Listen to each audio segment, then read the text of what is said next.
Oh my God. I don't know how I got here. I'm gonna die. I don't wanna die. I've gotta focus. I think I've been drugged.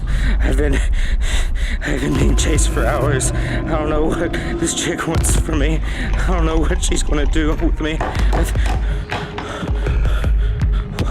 Did you hear that? She's near. Mom, if anybody sees this, tell my mom I love her. I'm sorry. I never meant to put us through this.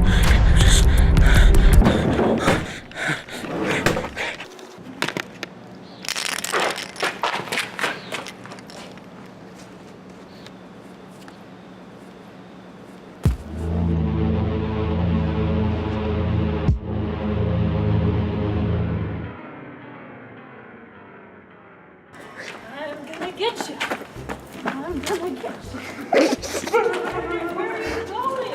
Excuse me, ma'am. What are you doing on the streets of McKinney? This late at night?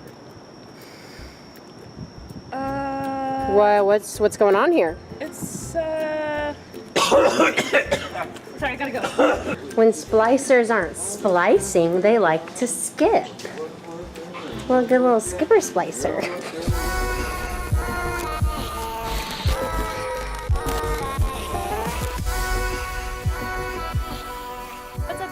So we just keep getting spookier and spookier, don't we? Funny story, this video was actually the first Halloween video I shot this season, but I felt like it was too spooky to start out with. So here we are, 3 weeks later, and we are starting off by cutting up some old thigh highs. I got these specific tights from Victoria's Secret years ago, but any old thigh high should work. You just want to carefully pull the tights away from your leg and gently poke holes into the tights with scissors. Once you have the initial hole, it looks much more natural if you actually rip it open from there. I did a series of poking, ripping, and tugging to get the tights, well, looking like they've been through the rapture and back.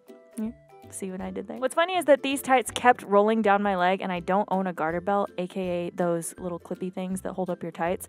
So I actually ended up liquid latexing it to my thigh, and it worked pretty dang well. A girl's gotta do what a girl's gotta do, you know?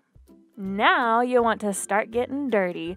Later you'll see me use a can of color hairspray to do this, which ended up being way more efficient, but here I'm just using the Sephora Pro Cool Toned palette and using a mixture of black, gray, and brown with a large fluffy brush to randomly pack that color all over the legs. I really like the idea of making it look like the atom was irritating the joints, so I also took a dark pink shade and concentrated that around the ankles, toes, and knees.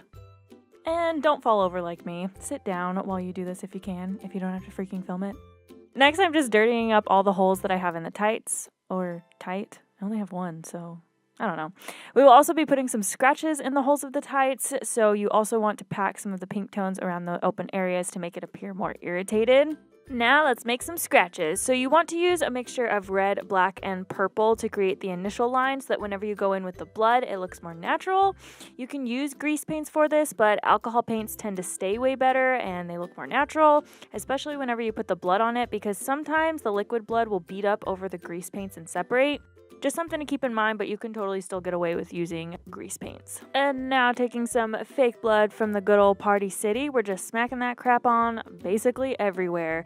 There's really never too much blood whenever it comes to Rapture. You may notice though that I did focus quite a bit of blood on the knees. This is just because I figured splicers are probably crawling around, kneeling a lot while collecting all their atoms, so it only makes sense. And next you just want to make the rest of your body match the dirty, decaying parts of you.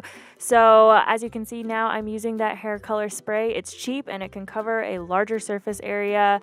I learned this trick from Elimax, so shout out to them. This is a good way to do your initial coat, but you still want to go in and do some precision work. As a splicer in the process of deformation, you definitely want to make yourself look as starved and bony as possible. So here I'm using a black eyeshadow to accentuate all of my natural hollows and bone structure. Then taking some pink eyeshadow and start to pack that randomly all over the body to create more dimension and overall irritation. Next, you want to draw some of the same kind of scratches along the rest of your body. I wouldn't worry about making it too perfect because once you put the blood on it, it looks pretty natural.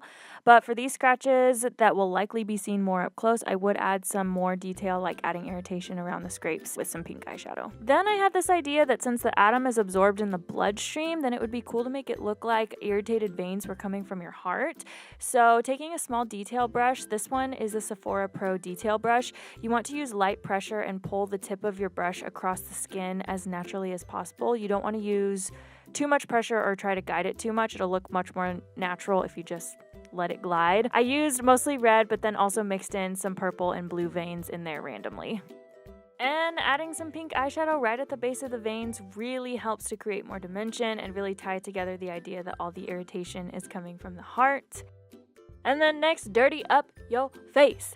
Now you guys know why I had a black eyeshadow on my face at the end of my Milani foundation wear test. Here, I'm just using a black eyeshadow to also accentuate the contours and the bone structure of my face, as well as obviously dirtying up everything.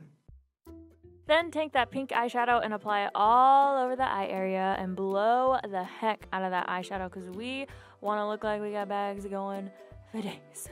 Then pack a black eyeshadow on your lids and your lower lash line and blend it out into that pink eyeshadow. And then I also just took a little bit of black eyeliner just to bring that along the closest part of my eye, so along the lash line, just to bring a little bit more depth and darkness to the eyes. Then using the same alcohol activated palette, I'm drawing veins all around the eye area, making it look like it's coming out from my eyes. Again, using mostly red, but then also throwing in some purple and some blue here and there. And there's my friend Megan kindly making my back as dirty and gross as the rest of me, like a true friend would. And then just adding some random veins to other random parts of my face just to kind of help balance everything out so that it's not just all in one area. Then at first I decided to dirty the crap out of my lips with dark eyeshadow, but then it just wasn't enough. I wanted more texture and basically skin issues, so I added a thin layer of liquid latex over my lips, my temple, and down my neck. Then once the latex dried, I just took my finger and pulled it in one direction to peel up some of the latex. This really adds a nice peeling texture because, you know, we are decaying over here, so... Then just make sure to go back over that peeled latex and fill it in where it peeled up some of the eyeshadow. And lastly, blood. Just use the same detail brush to apply a thick layer of blood on top of the little scrapies. Definitely use a thicker blood like this blood gel from Party City or something like Scab Blood. That way it actually somewhat stays in place and looks more natural. And next week, just to let you know, I'll be applying a bald cap for the first time. It gets pretty hilarious. Make sure you hit the subscribe button before you leave and comment what your guess is for what my next look will be.